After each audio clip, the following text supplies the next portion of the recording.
आज हम भारत के सुप्रीम कोर्ट के एक ऐसे लैंडमार्क फैसले के बारे में जानेंगे जिसने पुलिस की गिरफ्तारी की ताकत को हमेशा के लिए बदल कर रख दिया।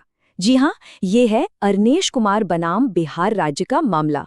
एक ऐसा जजमेंट जो एक आम नागरिक की आज़ादी और पुलिस की जवाबदेही के बीच एक बहुत ज़रूरी बैलेंस बनाता है।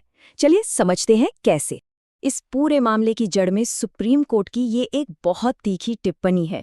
जरा सोचिए, एक कानून जो महिलाओं की सुरक्षा के लिए एक ढाल की तरह बनाया गया था, कोर्ट को ये कहना पड़ रहा है कि उसका इस्तेमाल एक हथियार की तरह हो रहा है, लोगों को तंग करने के लिए। बस यहीं से ये पूरी कहानी शुरू होती है। ये सब कुछ घूमता है इंडियन पीनल कोड के सेक्शन 498A के इर्द गिर्द। देखिए, इस कानून को बनाया तो एक बहुत नेक इरादे से गया था।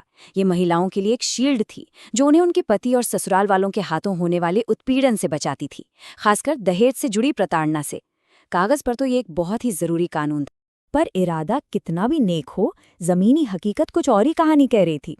सुप्रीम कोर्ट ने पाया कि इस कानून का बहुत बुरी तरह से मिसयूज हो रहा था, और नतीजा था अंधाधुंध गिरफ्तारियां। ऐसा लग रहा था मानो किसी ने बस शिकायत कर दी और पुलिस बिना कुछ सोचे समझे सीधे गिरफ्तार करने पहुंच जाती थी। इस प्रॉब्लम की गंभीरता को समझने के लिए बस ये एक आंकड़ा ही काफी है। सिर्फ एक साल में 2012 में करीब 2 लाख लोगों को इस एक सेक्शन के तहत गिरफ्तार कर लिया गया, और इसमें सिर्फ पति ही नहीं थे, बल्कि उनके बूढ़े दादा दादी और यहाँ तक कि सालों से विदेश में रह रही बहनें जैसे दूर के रिश्तेदार भी शामिल थे। और यहाँ आकर मामला और भी ज्यादा चौंकाने वाला हो जाता है। एक तरफ देखिए चार्जशीट रेट, मतलब पुलिस का केस को कोर्ट तक ले जाने का रेट, वो था 93% से भी ज्यादा। लेकिन दूसरी तरफ कन्विक्शन रेट, यानी असल में कितने लोग दोषी पाए गए, सिर्फ 15%। ये जमीन आसमान का फर्क साफ साफ बता रहा था कि ज्यादातर गिरफ्तारियां बेबुनियाद थी। देखिए, कानून सिर्फ सेक्शन और नंबरों का खेल नहीं होता।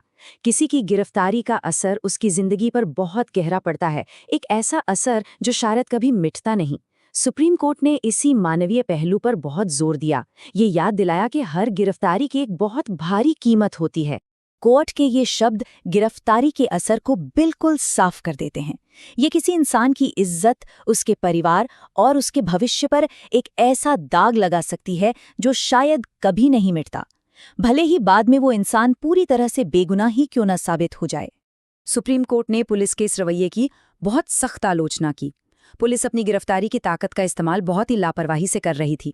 ऐसा लग रहा था कि जांच करके सच का पता लगाना बात की बात है, पहला काम है बस गिरफ्तार कर लो।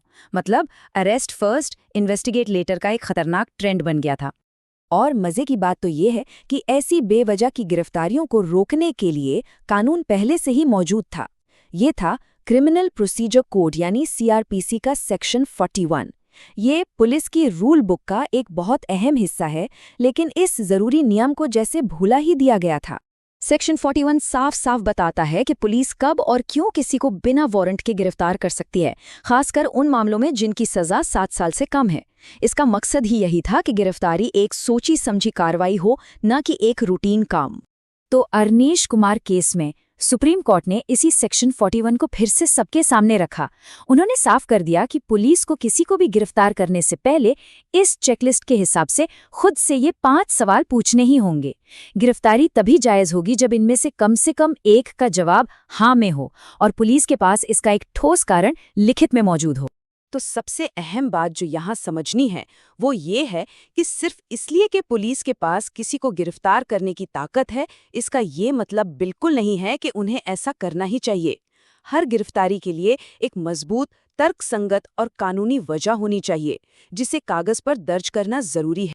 तो इस प्रॉब्लम को जड़ से खत्म करने के लिए सुप्रीम कोर्ट सिर्फ टिप्पणी करके नहीं रुका। उन्होंने कुछ बहुत ही सख्त और क्लियर गाइडलाइंस जारी की, जिन्हें आज हम सब अरनेश कुमार गाइडलाइंस के नाम से जानते हैं। ये नियम बहुत ही सीधे और सख्त हैं। अब पुलिस सिर्फ शिकायत पर किसी को गिरफ्तार नहीं कर सकती। उन्हें एक चेकलिस्ट भरनी होगी, गिरफ्तारी की वजह बतानी होगी और उस चेकलिस्ट को मैजिस्ट्रेट के सामने पेश करना होगा। और सबसे जरूरी बात, अगर इन नियमों को तोड़ा गया तो सिर्फ पुलिस अफसर ही नहीं, बल्कि उस गिरफ्तारी को मंजूरी देने वाले मैजिस्ट्रेट भी जवाबदेह होंगे। इस फैसले ने सिस्टम में एक बहुत बड़ा बदलाव ला दिया। अब मैजिस्ट्रेट सिर्फ पुलिस के कागजों पर आंख बंद करके स्टैंप नहीं लगा सकते, उन्हें अब एक गेट कीपर का रोल निभाना होगा। उन्हें एक्टिवली पुलिस के दिए कारणों की जांच करनी होगी और ये पक्का करना होगा कि हर गिरफ्तारी कानून के हिसाब से ही हो। हालांकि ये पूरा मामला सेक्शन 498A से शुरू हुआ था, पर इस फैसले का असली असर इससे कहीं ज्यादा बड़ा और गहरा है। ये सिर्फ दहेज के मामलों तक ही सीमित नहीं है और यही बात इस फैसले को इतना ऐतिहासिक बनाती है। जी हाँ, सुप्रीम कोर्ट ने ये बिल्कुल साफ कर दिया। गिरफ्तारी का ये सिद्धांत हर उस केस पर लागू होता है जहां पुलिस की ताकत और एक नागरिक की आज़ादी का सवाल उठता हो। एक तरह से ये फैसला हर नागरिक के लिए एक सुरक्षा कवच है। और यही इस फैसले की सबसे बड़ी ताकत है। ये गाइडलाइंस उन सभी अपराधों पर लागू होती हैं जिनमें ज्यादा से ज्यादा सजा 7 साल या उससे कम है। और आपको पता है, भारत में होने वाले ज्यादातर क्रिमिनल केस इसी दायरे में आते हैं। इसने गिरफ्तारी के तरीके को ही बदल दिया है। तो अगर इसे संक्षेप में समझे तो अरनीश कुमार फैसले ने ये किया है, हम शिकायत पर ऑटोमेटिक गिरफ्तारी से एक ऐसे सिस्टम की ओर बढ़ गए हैं जहां गिरफ्तारी के लिए एक मजबूत वजह और हिरासत के लिए गहरी न्यायिक जांच की जरूरत होती है। ये व्यक्तिगत स्वतंत्रता की दिशा में एक बहुत बड़ा और जरूरी कदम है। तो अंत में अरनीश कुमार का फैसला हमें एक बहुत ही बुनियादी सवाल पर लाकर खड़ा कर देता है। एक समाज के तौर पर न्याय और स्वतंत्रता के बीच सही बैलेंस कैसे बनाया जाए। एक तरफ पीड़ित को इंसाफ मिलना चाहिए तो दूसरी तरफ किसी भी बेगुनाह को अपनी आज़ादी नहीं खोनी चाहिए। ये एक बहुत ही नाजुक संतुलन है और इसी को बनाए रखना एक सभ्य समाज की सबसे बड़ी चुनौती है।